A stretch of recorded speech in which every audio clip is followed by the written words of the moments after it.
അതീവ ഭീതിയിലാണ് ഇന്ന് ലോകം. നിരന്തരമുണ്ടാകുന്ന വലിയ ഭൂകമ്പങ്ങൾ, വലിയ സുനാമികൾ, പേമാരി, പ്രളയം എന്നിവയെല്ലാം ലോകം ഒരു അവസാനത്തിലേക്ക് നീങ്ങുകയാണോ എന്ന ചിന്ത നമ്മുടെ ഉള്ളിൽ വരികയാണ്.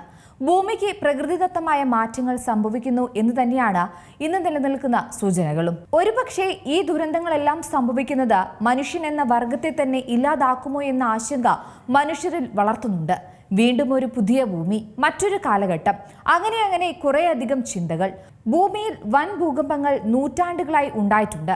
വലിയ അണക്കെട്ടുകൾ നിർമ്മിക്കുന്നത്, എണ്ണ, വാതക ഖനനം എന്നിവയെല്ലാം കാലാവസ്ഥാ വ്യതിയാനങ്ങൾക്ക് കാരണമാകും. കോടിക്കണക്കിന് വർഷങ്ങളുടെ ചരിത്രമുണ്ട് നമ്മുടെ ഈ സുന്ദരമായ ഭൂമിക്ക്. നിരവധി പ്രകൃതി ദുരന്തങ്ങൾ, അതായത് വൻതോതിലുള്ള ഭൂകമ്പങ്ങളും അഗ്നിപർവ്വത സ്ഫോടനങ്ങളും സംഭവിച്ചിട്ടുമുണ്ട്. അതായത് ഭൂമി നിരന്തരം മാറിക്കൊണ്ടിരിക്കുകയാണ്. ഭൂകമ്പങ്ങൾ എന്ന് പറയുന്നത് ഭൂമിയുടെ ഉള്ളിലെ ഊർജം പുറന്തള്ളുന്ന ഒരു പ്രക്രിയ മാത്രമാണെന്നാണ് ശാസ്ത്രലോകവും പറയുന്നത്. ജൂലൈ 30, 2025 റഷ്യയിൽ റിക്ടർ സ്കെയിലിൽ 8.8 രേഖപ്പെടുത്തിയ തീവ്രതയുള്ള ഭൂകമ്പത്തിന്റെ നടുക്കത്തിലാണ് ലോകം. അത്തരത്തിൽ ലോകം കണ്ട ഏറ്റവും വലിയ ഭൂകമ്പങ്ങളുടെ പട്ടിക നോക്കുകയാണെങ്കിൽ ആശങ്ക ഒഴിയില്ല എന്ന് ഉറപ്പാണ്. ഗ്രേറ്റ് ചിലിയൻ ഭൂകമ്പം എന്നറിയപ്പെടുന്ന 1960 ചിലിയിലെ വാൽഡിവിയ ഭൂകമ്പം 9.5 തീവ്രത രേഖപ്പെടുത്തിയിരുന്നു. 1655 പേരുടെ ജീവനെടുക്കുകയും 2 ദശലക്ഷം പേരെ ഭവനരഹിതരാക്കുകയും ചെയ്ത മഹാദുരന്തമാണ് ഇത്. ഗ്രേറ്റ് അലസ്ക ഭൂകമ്പം അല്ലെങ്കിൽ ഗുഡ് ഫ്രൈഡേ ഭൂകമ്പം. അടുത്തത് ഇതാണ്. 1964 9.2 തീവ്രത രേഖപ്പെടുത്തിയിരുന്നു ഇതിന്. നിരവധി ആളുകളുടെ മരണത്തിനും 2.3 ബില്യൺ ഡോളറിന്റെ നാശനഷ്ട കണക്കുകളും ഇതുമായി ബന്ധപ്പെട്ട് റിപ്പോർട്ട് ചെയ്യുന്നുണ്ട്. 2004 സുമാത്ര ഭൂകമ്പമാണ് പിന്നീട് ഞെട്ടിച്ചത്. സുനാമിക്ക് കാരണമായ ഈ ദുരന്തം ദക്ഷിണേഷ്യയിലും കിഴക്കൻ ആഫ്രിക്കയിലും വൻ നാശനഷ്ടമുണ്ടാക്കി. 3 ലക്ഷത്തിനടുത്ത് ആളുകൾ കൊല്ലപ്പെട്ടു എന്നാണ് പറയുന്നത്. പിന്നീട് 9.1 തീവ്രത രേഖപ്പെടുത്തിയ ജപ്പാനിലെ തോഹോക്കു ഭൂകമ്പം 2011 ഇത് നടന്നത്. ഇത് 15,000-ലധികം പേരുടെ മരണത്തിന് കാരണമായി.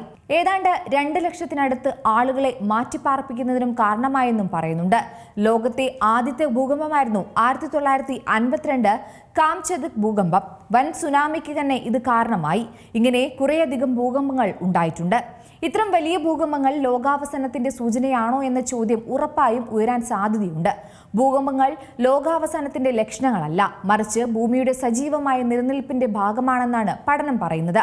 പക്ഷേ മനുഷ്യരാശിയുടെ നിലനിൽപ്പിന് ഈ ഭൂകമ്പങ്ങൾ വലിയ വെല്ലുവിളികൾ ഉയർത്തുന്നുണ്ട്.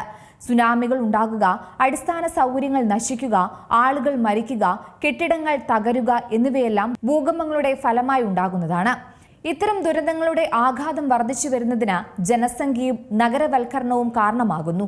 മനുഷ്യന് ഭൂകമ്പങ്ങളെ തടയാൻ കഴിയില്ല, പക്ഷേ ഭൂകമ്പങ്ങളുടെ ആഘാതം കുറയ്ക്കാൻ മനുഷ്യന് സാധിക്കും. പ്രധാനമായും ഭൂകമ്പ സാധ്യതയുള്ള പ്രദേശങ്ങളിൽ ഭൂകമ്പത്തെ പ്രതിരോധിക്കുന്ന കെട്ടിടങ്ങൾ നിർമ്മിക്കുക, ദുരന്ത നിവാരണ പരിശീലനങ്ങൾ ഓരോ വ്യക്തികൾക്കും നൽകുക, മുന്നറിയിപ്പ് സംവിധാനങ്ങൾ ശക്തിപ്പെടുത്തുക എന്നിവയെല്ലാം പ്രധാനപ്പെട്ട കാര്യങ്ങൾ തന്നെയാണ്. അതായത് ലോകം ഒരുപക്ഷെ അവസാനിക്കുകയില്ലായിരിക്കും, പക്ഷേ ഓരോ തലമുറയും ഈ വെല്ലുവിളികളെ നേരിടാനും അതിജീവിക്കാനും സ്വയം തയ്യാറെടുക്കേണ്ടതുണ്ട്. പ്രകൃതിയുടെ മാറ്റങ്ങൾ ഉൾക്കൊണ്ട് ജീവിക്കാൻ പഠിക്കുക. ഏറ്റവും പുതിയ വാർത്തകളും വിശേഷങ്ങളും വിരൽ തുമ്പിലറിയാൻ സീ മലയാളം ന്യൂസ് എല്ലാ ഡിജിറ്റൽ പ്ലാറ്റ്ഫോമുകളിലും ലഭ്യം.